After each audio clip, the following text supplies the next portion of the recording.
Well, Diddy's assistant, Capricorn Clark, took the stand.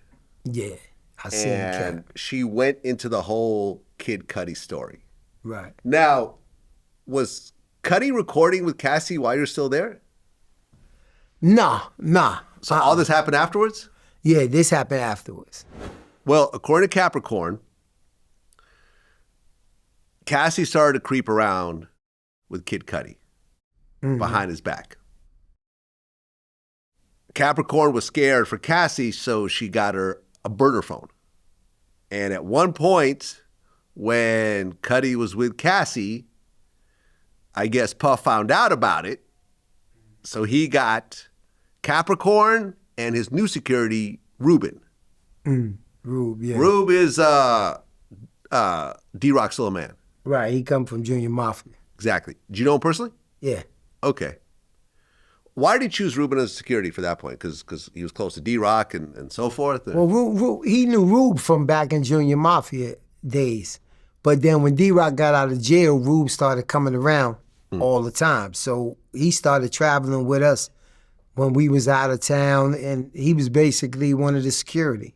You know what I'm saying? So Rube was D-Rock man. When D-Rock couldn't make it, Rube would come. So he felt real comfortable with Rube. You know what I'm saying? So him and Rube became close. So when I left at the end of 2011, Rube kind of filled in where I was at. And he became that everyday person. He moved out to LA, everything else. So Rube didn't have a lot of things that I had. Like I had a wife at that time. You know, Rube wasn't married, so his availability was there.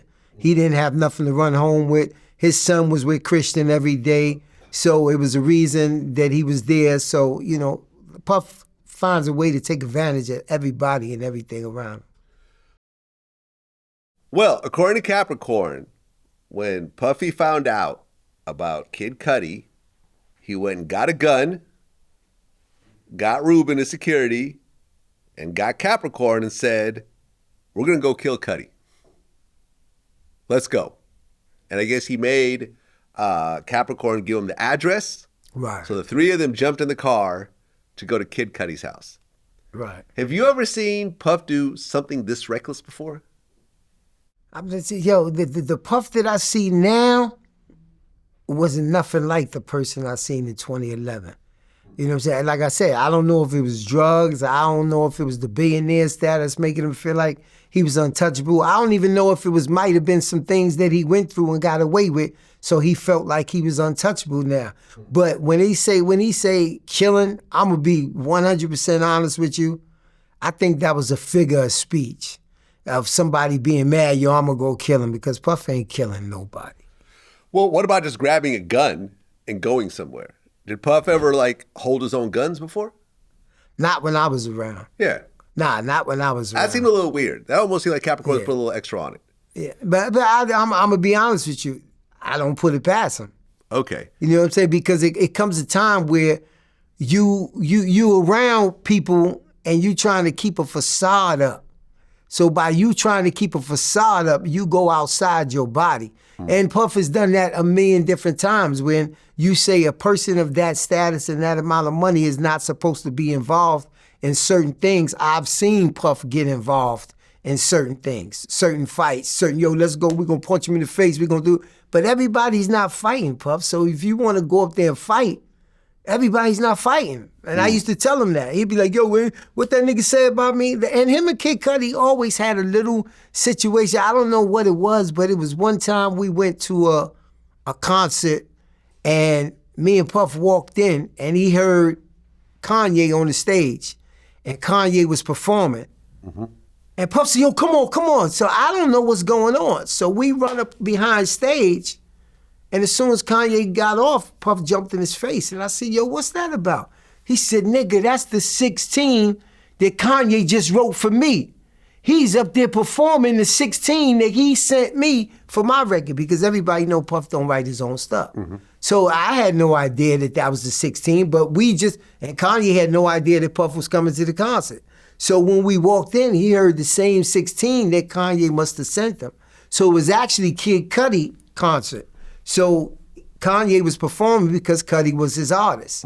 And while we was backstage, it was me and D-Rock, one of Kid Cudi said, yo, I don't know what Puff here for. The only thing he could bring me is Ciroc. You know what I'm saying? So while we was riding back, D-Rock went and told Puff, yo, B, the nigga was talking shit. He said, yo, so why y'all niggas ain't set it off? He said, yo, Bond stopped me. So, you know, Puff started looking at me like, yo, B, you scared or something? And it wasn't that I was scared.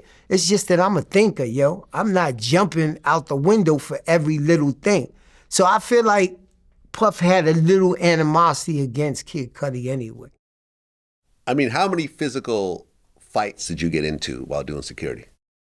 I only got into one physical fight, and that was in Miami in 2006 at the Super Bowl. Huh. I had took over King of Diamonds. We was actually the first one to take it. Me and Puff came up with an idea because he said, yo, I got with the guy that owned King of Diamonds, and he said, yo, let's do an after party for Puff here. So Puff said, yo, I'm not interrupting my money, because back then Mansion and everything was rocking, and he was already booked for that. So I said, all right, let's do the after party to the party. And we did that. And when Puff got on stage, that was the first time Drake ever been to King of Diamonds. Had just opened. And when Puff came, he came with everybody, from Drake to Rick Ross to everybody. And somebody had said some real slick stuff to him from down below. And we had got it in. We had got into a little fight and everything there. It wasn't nothing big, but that was the only physical fight that I could say. Everything else was basically taken care of because of who I was. And when I stepped to the person, he was, nah, we don't want no problems, this, that type of thing like that. But physically, that was the only fight.